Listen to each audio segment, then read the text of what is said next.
नमस्कार दोस्तों, मैं लक्ष्मीना देवी लक्ष्मी लोकगीत चैनल में आप सभी का दिल से स्वागत करती हूँ। मैं आप सबके बीच में लाना चाहती हूँ देवी पचरा गीत। हमारा देवी पचरा गीत पसंद आए तो लाइक सपोर्ट शेयर ज़रूर करिएगा। कमेंट बॉक्स में ज़रूर बताइए हमारा देवी पचरा गीत कैसा लगा। इतना दुलार प्यार देना। कहवा पे बोलली कोयलिया त कहवा पे मोर बोले हो मैया। कहवा पे बोलली चिड़ैया त जागी मैया भोर भइल हो। कहवा पे बोलली कोयलिया त कहवा पे मोर बोले हो मैया। कहवा पे बोलली कोयलिया त जागी मैया भोर भइल हो।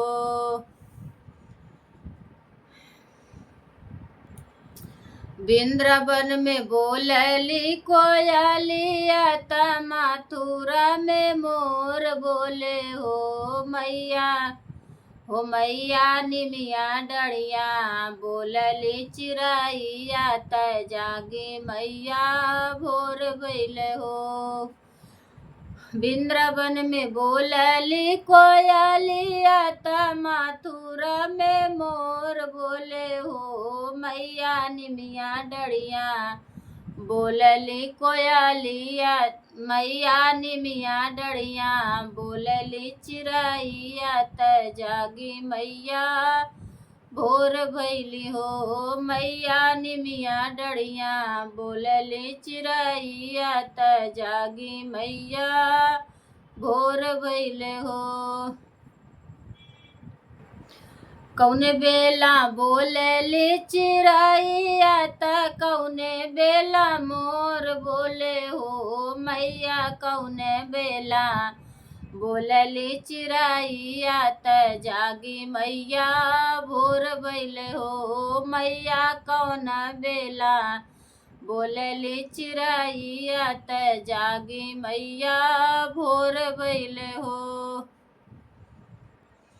बगिया से फूल मालिन लावली कलश भरावली हो मैया।